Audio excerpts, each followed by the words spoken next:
All right, welcome to The Explainer. Today we're breaking down the powerful ideas of entrepreneur Matt Gray into a real, actionable blueprint for building not just a successful business, but, a successful life. This one idea, it's really the foundation for everything else we're going to talk about.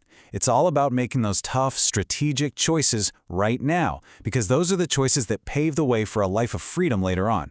Let's see how that actually works.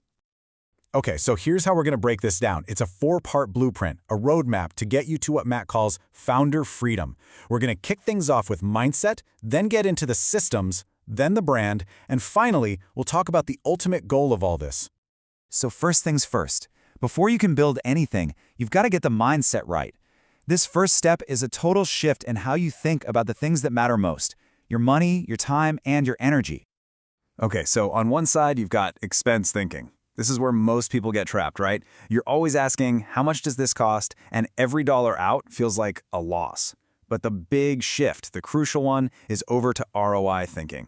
You start asking, how much will this make? And maybe even more important, what's the cost if I do nothing at all? It's a complete game changer. You go from a place of scarcity to a place of strategic growth. And if you need proof, this is it. This is the perfect example of ROI thinking in the wild. Gray put down 29 grand on a video series with NFL players for his company, ERP. It was a move his CFO literally called irresponsible.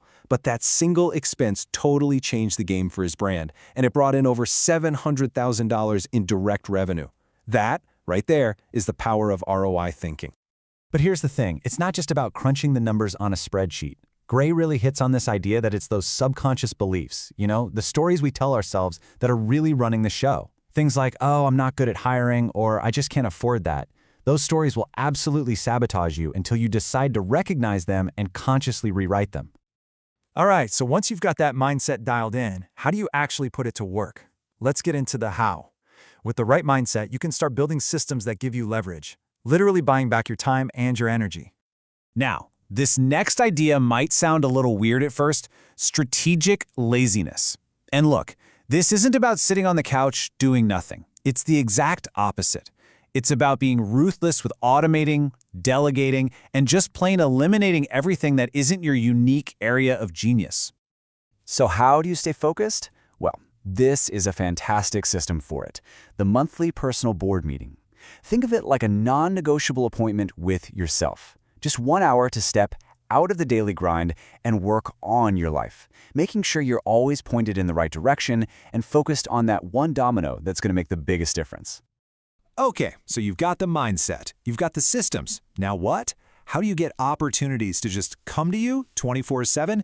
Well, you stop thinking like a business that does some marketing on the side, and you start acting like you are a media company.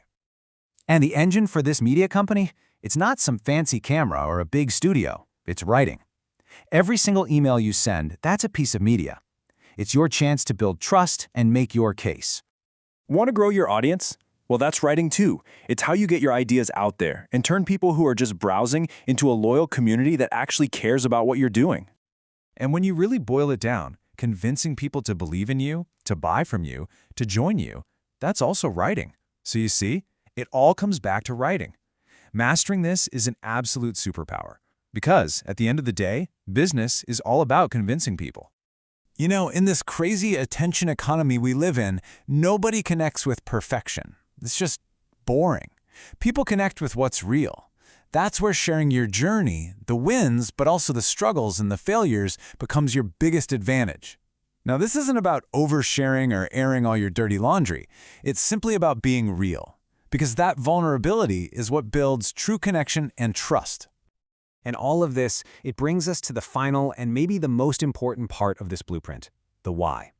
Why are we doing all this work?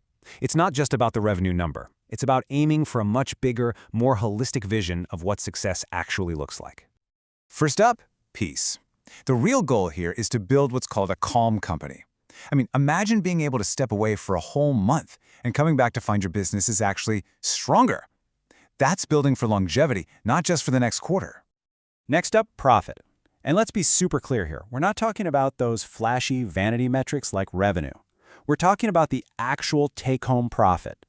You have to be the #1 champion for your own financial health because, trust me, no one else is looking out for the founder's bottom line.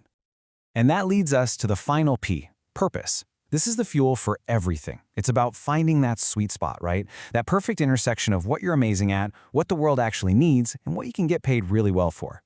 It's about designing work that actually fires you up, something you'd be excited to do for the next 10 years. So there you have it. That's the blueprint. Mindset, systems, brand, and the 3 Ps. The only thing left to do is to act. So I'll leave you with this question. What's that one hard choice, that one domino you can push over today that's going to make your life easier tomorrow?